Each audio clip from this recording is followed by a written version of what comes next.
warahmatullahi wabarakatuh. Saya Nur Hamidah Gustianingsih dari PBSI 2018A, Fakultas Pedagogi dan Psikologi, Universitas PGRI Wiranegara Pasuruan.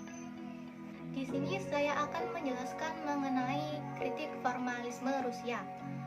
Saya akan menjelaskan 4 poin. Yang pertama yaitu penjelasan mengenai kritik formalisme Rusia, yang kedua puisi dalam formalisme Rusia, dan yang ketiga pembahasan, dan yang terakhir kesimpulan. Yang pertama, penjelasan mengenai kritik formalisme Rusia.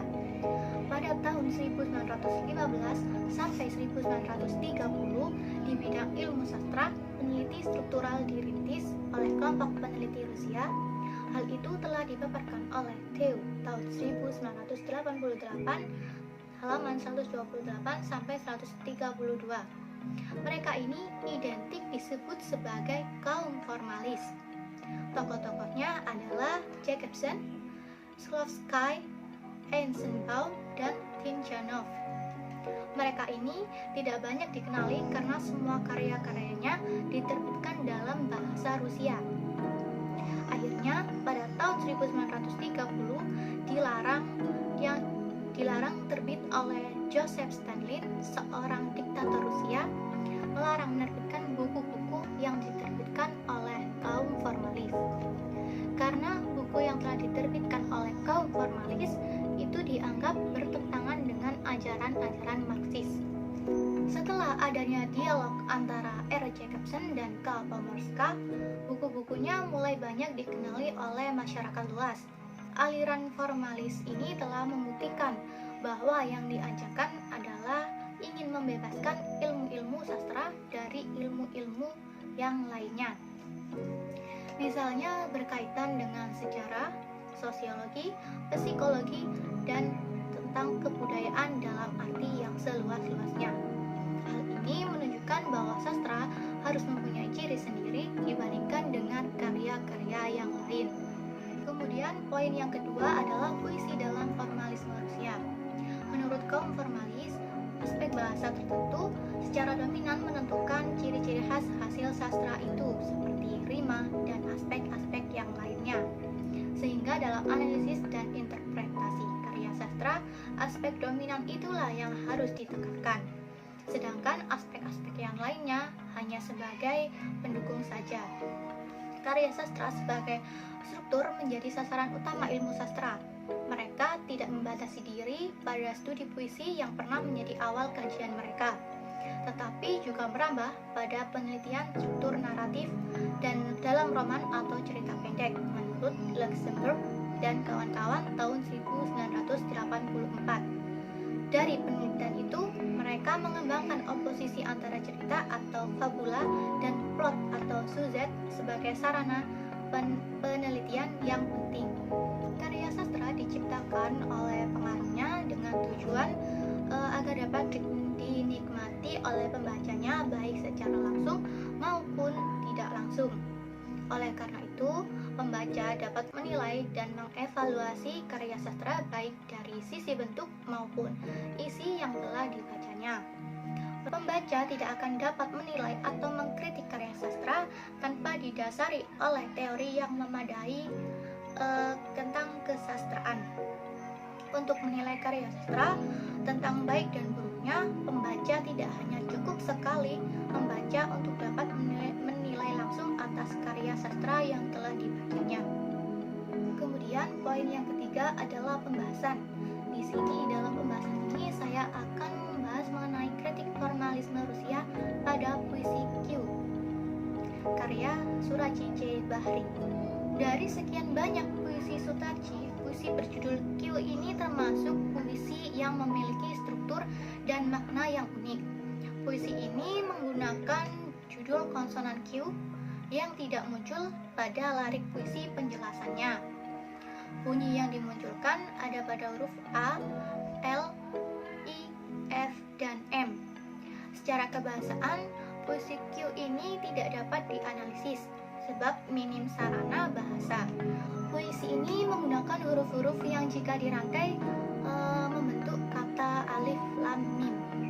Hal itu itu jelas menunjukkan bahwa puisi ini mengutip salah satu ayat dari Al-Quran.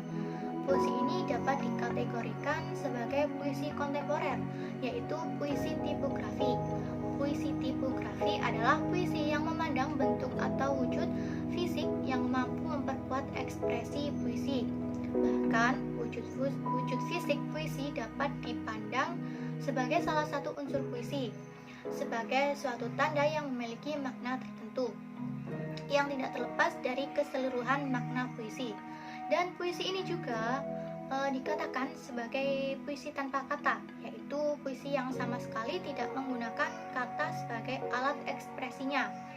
Sebagai gantinya digunakan titik-titik, garis, huruf, atau simbol-simbol yang lainnya. Yang menjadi pusat perhatian dalam pandangan kaum formalis mengenai sastra ialah pengertian pengasingan atau making strange, atau juga disebut defamiliarization.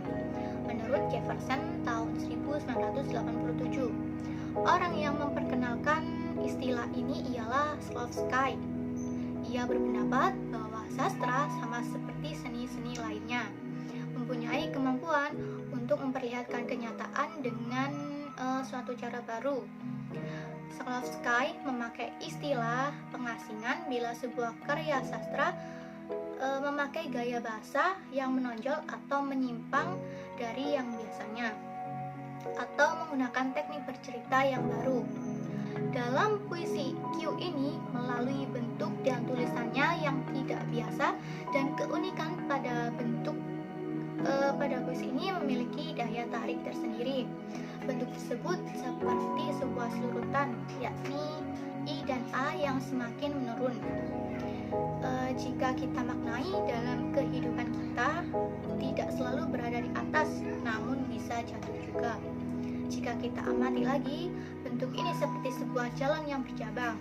Hal itu dimaknai bahwa dalam hidup seringkali kita dihadapkan pada beberapa pilihan, maka kita harus menentukan pilihan mana yang terbaik dalam hidup kita. Kemudian tanda seru yang muncul pada tiap barisnya menyiratkan sebuah perintah bagi umat Islam untuk membaca ayat-ayat Al-Quran. Dengan demikian, jelas dapat kita rasakan kualitas metafisik yang ada sekalipun tidak digambarkan melalui sarana bahasa. Puisi ini bukan seperti puisi pada umumnya ya, karena puisi ini mengajak kita untuk menerka-nerka apa arti dan maknanya. Maka hal inilah yang disebut dalam formalisme Rusia dengan defamiliarisasi atau permainan bentuk yang tidak biasa. Kemudian yang terakhir adalah kesimpulan. Kesimpulan dari pembahasan kali ini adalah kritik formalisme Rusia adalah kritik yang lebih menekankan pada aspek bentuk, tepatnya pada aspek bahasa. Pada awal pertumbuhannya, formalisme lebih memperhatikan adanya penyimpangan, kebaruan, serta keunikan bahasa dalam teks sastra menurut Amunuddin tahun 1987. Dengan demikian, fokus utamanya adalah meneliti teks-teks yang dianggap sebagai teks kesusastraan. Itulah beberapa pembahasan yang dapat saya jelaskan mengenai kritik formalisme Rusia. Jika saya ada salah kata, mohon maaf yang sebesar-besarnya. Kurang lebihnya, mohon maaf. Terima kasih dan wassalamualaikum warahmatullahi wabarakatuh.